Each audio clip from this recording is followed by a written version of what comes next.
मी जेव्हा जेव्हा माझ्या सासरला जात होतो तेव्हा माझी सासू मला पाहून हलकंसं हसत असे. तिचं हसू सामान्य नव्हतं. असं वाटायचं जणू ती माझ्यासोबत काहीतरी करायच्या विचारात आहे. असंच एकदा मी काही कामासाठी सासरला गेलो आणि रात्री तिथेच थांबावं लागलं. माझ्या सासूने सांगितलं की आज घरातील सगळे नातेवाईक एका लग्नाला गेले आहेत. आम्ही घरी फक्त दोघंच असणार आहोत. ती म्हणाली, आज मीही बघेन तुझ्यात किती दम आहे. मी माझ्या सासूला आई म्हणायचो. मी म्हणालो, आई, काही अडचण तर येणार नाही ना? ती म्हणाली, अरे, आपण काही चुकीचं काम थोडीच करतोय, ज्यामुळे तू एवढा घाबरत आहेस. काहीच चिंता करू नकोस, काही अडचण येणार नाही. थोड्या वेळाने घरातले सगळे लग्नाला निघून गेले, पण माझी सासू माझ्या जवळ आली आणि म्हणाली, चल, आपण आपलं काम उरकून घेऊया. त्यानंतर तिने माझा हात पकडला आणि मला आपल्या खोलीत नेलं. मला वाटलं आज माझी सासू काही ऐकणार नाही. मग ती दरवाजाची कडी लावायला गेली आणि पुन्हा माझ्या जवळ आली. म्हणाली, चल, आता उगाच वेळ नको घालवू. मित्रांनो, माझं नाव विनोद आहे आणि मी मध्यमवर्गीय कुटुंबातून येतो. माझे वडील दुकानदार आहेत. आमच्या घराच्या बाहेरच त्यांची एक छोटीशी दुकान आहे आणि मी सध्या शिक्षण घेत आहे. खरं सांगायचं तर मला अभ्यासात अजिबात रस नाही, पण फक्त वडिलांच्या भीतीने अभ्यास करतो. लहानपणापासूनच माझी एक विचित्र सवय होती. मला माझ्यापेक्षा दुप्पट वयाच्या महिलांकडे खूप प्रेमाने पाहायची सवय होती. मला त्यांच्याबद्दल खूप आकर्षण वाटायचं. आमच्या गावात जिथे जिथे मोठ्या बायका किंवा बहिणी होत्या तिथे तिथे मी त्यांच्याविषयी वेगवेगळ्या कल्पना करत असे. मी 22 वर्षांचा झाल्यावर माझ्या वडिलांनी माझं लग्न लावून दिलं. लग्न लवकर लावण्यामागचं कारण म्हणजे माझ्या हालचाली, ज्या गावभर चर्चेत आल्या होत्या. माझ्या पत्नीचं नाव सीमा आहे. लग्नानंतर जेव्हा मी पहिल्यांदा सासरला गेलो, तेव्हा माझी सासू पाहताना माझं लक्ष तिच्यावर खिळून राहिलं. ती इतकी सुंदर दिसत होती की तिची तुलना कुणाशीच करता येणं कठीण होतं. खरं सांगायचं तर ती सीमापेक्षाही जास्त आकर्षक वाटत होती. एक दिवस ही गोष्ट माझ्या मनाला लागली आणि मी सीमाला विचारलं, सीमा, मला एक गोष्ट समजत नाहीये. ती उत्सुकतेने म्हणाली, काय गोष्ट? मी थोडा संकोचात म्हणालो, तुझी आई अजूनही इतकी तरुण आणि सुंदर कशी दिसते? आणि तुझ्या वडिलांचं वय तर? हे ऐकताच सीमाने सांगितलं, वास्तविक ती माझी खरी आई नाही, ती माझी सावत्र आई आहे. पण तिने कधीही मला जाणवू दिलं नाही की ती माझी खरी आई या जगात नाही. त्यावेळी माझं वय खूप लहान होतं, त्यामुळे मला काही कळालं नव्हतं. माझे बाबा आणि आजोबा या दुःखाने खूप तुटून गेले होते. पण त्या काळात माझ्या मावशीने माझी सर्व जबाबदारी उचलली.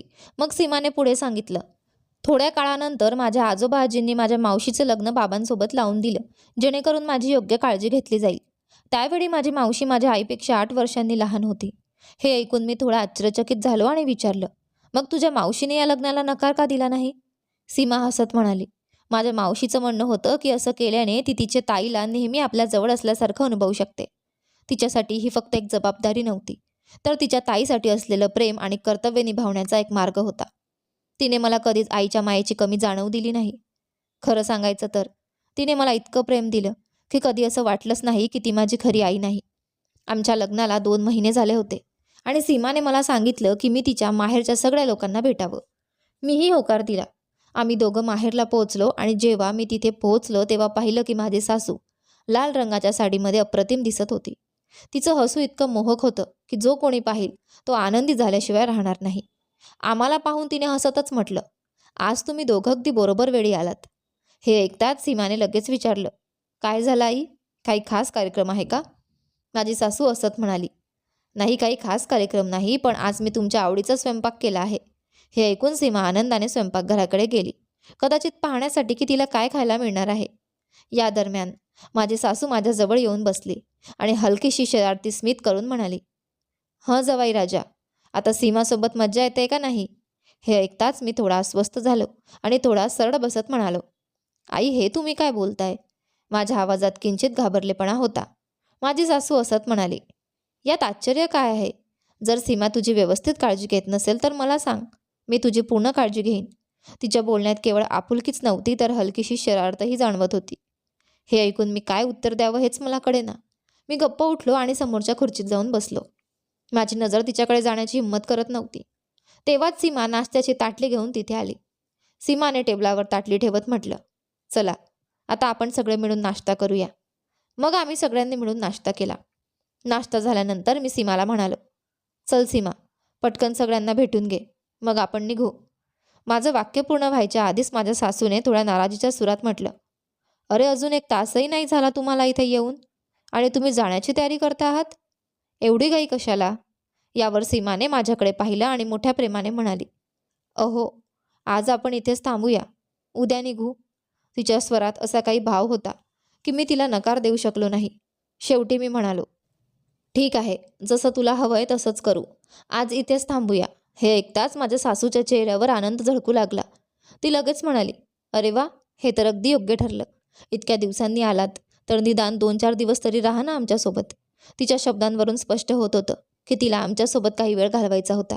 मग तिने पुढे म्हणाली, पहा बरं, तुमच्या येण्याच्या आनंदात मी कितीतरी पदार्थ बनवले आहेत.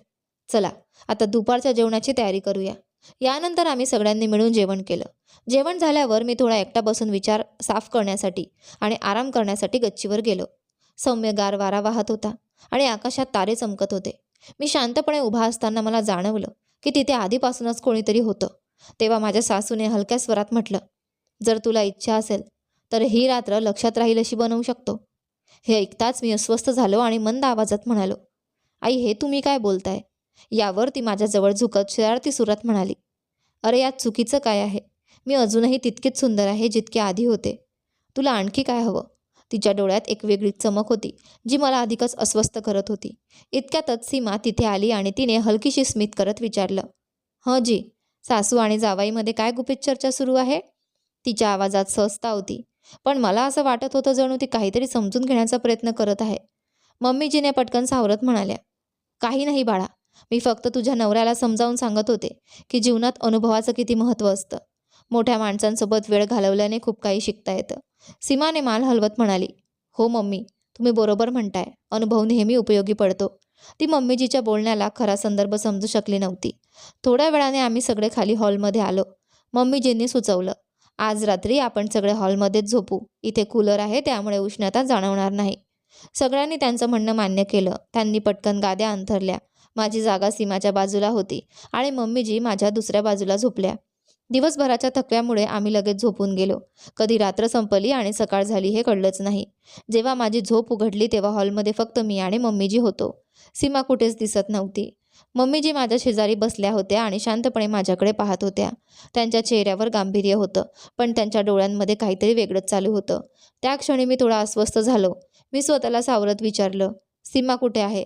मम्मीजी हलक्या हसल्या आणि म्हणाल्या, अगं, ती आपल्या मैत्रिणीला भेटायला गेली आहे. थोड्याच वेळात परत येईल. मग त्यांनी माझा हात पकडत म्हटलं, जावाई बापू, तुम्ही माझं ऐकत का नाही? तुम्हालाही आनंद होईल आणि मलाही. मी चकित झालो आणि म्हणालो, मम्मी, ही काही गोष्ट योग्य नाही आणि जर सीमाला कळालं तर ती मला कधीच माफ करणार नाही.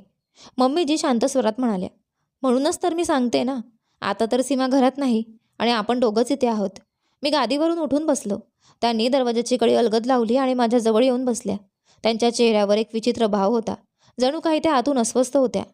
मी विचारात पडलो, ही तीच मम्मीजी आहे का, ज्या नेहमी सन्मान आणि कुटुंबाच्या मर्यादा याबद्दल बोलत असत? हे सगळं मला एखाद्या वाईट स्वप्नासारखं वाटत होतं. मी विचार करू लागलो, जर या क्षणी सीमा आली तर काय होईल? तेव्हाच मम्मीजी म्हणाल्या, जावाई बापू, मी हे सगळं शोक म्हणून नाही सांगत. कृपया माझी परिस्थिती समजून घ्या. सीमाच्या वडिलांचं वय पहा आणि माझं पहा. मी माझ्या आयुष्यात खूप त्याग केले आहेत, पण आता माझ्याकडून सहन होत नाही. उरलेलं आयुष्य मी कसं काढू? मला कुणावरही विश्वास नाही, फक्त तुझ्यावर आहे. त्यांचं बोलणं ऐकून मी हादरलो. त्यांच्या डोळ्यात एक वेगळंच दुःख आणि असहाय्यता होती. त्यांनी माझ्याकडे पाहत पुढे म्हटलं, मी तुला खूप आशीर्वाद देईन. माझी आशा तोडू नकोस. मी संपूर्ण जीवन दुसऱ्यांसाठी समर्पित केलं.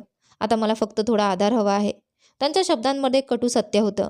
त्या म्हणाल्या, पहिल्यांदा मोठ्या वयाच्या माणसाशी लग्न झालं. त्यावेळी काही समजलं नाही, पण आता फार पश्चाताप होतो. माझी संपूर्ण तरुणाई दुसऱ्यांसाठी वाया घालवली, पण आता मला एकटेपण सहन होत नाही. त्यांचं बोलणं ऐकून मला त्यांच्यावर दया आली. त्यांचे शब्द मन पोखरून गेले. मी विचार करू लागलो, कदाचित त्या खरंच योग्य आहेत. त्यांनी आयुष्यभर त्यागाने समजुतीने संसार केला आहे, पण मी हे करू शकत नव्हतो. नाही, हे योग्य नव्हतं. मी उठलो आणि मम्मीजीकडे पाहत म्हटलं, मम्मी, मी तुमचा आदर करतो, पण ही चूक आहे. मी सीमाशी प्रामाणिक राहू इच्छितो आणि तुम्हीही हे विसरून जा. आपण याबद्दल पुन्हा कधीच बोलणार नाही. माझ्या ठाम शब्दांनी मम्मीजी गप्प झाल्या. त्यांच्या डोळ्यात निराशा दाटली. काही क्षण शांततेत गेले, मग त्या हलक्या आवाजात म्हणाल्या, ठीक आहे. त्या दिवसानंतर मम्मीजींनी हे पुन्हा कधीच बोलून दाखवलं नाही. आम्ही नॉर्मल असल्यासारखं वागलो, पण त्यानंतर कधीच माझ्या डोळ्यात डोळे मिळवून पाहू शकल्या नाहीत आणि मीही त्यांच्याकडे पूर्वीसारखं पाहू शकलो नाही. मी काही हरवल्यासारखं वाटत होतं. एक विश्वास, एक नातं. त्या दिवसानंतर मी सासरच्या घरी जरी गेलो तरी मम्मीजीशी तितकंसं मोकळेपणाने बोलू शकलो नाही आणि हेच कदाचित योग्य होतं. त्या दिवसानंतर सगळं जरी नेहमीसारखं दिसत असलं तरी काहीतरी बदललं होतं. मम्मीजी माझ्याशी पूर्वीसारखं मोकळेपणाने बोलत नव्हत्या आणि मीही त्यांच्याशी तितकासा सहज राहू शकत नव्हतो. सीमाला याचा कधीच पत्ता लागू दिला नव्हता. हळूहळू मी आणि सीमा आमच्या आयुष्यात व्यस्त झालो. काही महिन्यांनी मला नोकरीसाठी दुसऱ्या शहरात जावं लागलं. त्यामुळे सासरच्या गावी जाणंही कमी झालं. जेव्हा कधी तिथे गेलो तेव्हा मम्मीजींनी माझ्याशी नेहमीसारखंच वागण्याचा प्रयत्न केला, पण त्यांच्या डोळ्यांमध्ये एक वेगळीच शांतता होती. शेवटपर्यंत न उमगलेली, न सांगता आलेली. वेळ पुढे सरकत गेला. काही वर्षांनी सीमाची आणि माझी बदली परदेशात झाली आणि सासरकडे जाणं अगदीच कमी झालं. सीमाच्या वडिलांचं एका आजाराने निधन झालं आणि मम्मीजी पूर्णपणे एकट्या पडल्या. कधीकधी मी विचार करायचो, त्या दिवसाच्या त्या संभाषणाचं काय परिणाम झाले असते जर मी वेगळा निर्णय घेतला असता. पण मग लगेचच मी स्वतःला सांगायचो, काही नाती, काही मर्यादा आणि काही गोष्टी कायम टिकवणं गरजेचं असतं. माझ्या निर्णयामुळे कदाचित मम्मीजींच्या मनाला काही काळासाठी वेदना झाल्या असतील, पण मी स्वतःचा आणि सीमाचा विश्वास कायम ठेवू शकलो. आणि शेवटी आयुष्याचं सार हेच असतं. काही गोष्टी निसटून जातात, काही अबोल राहतात आणि काही कायमच्या आठवणींमध्येच राहतात.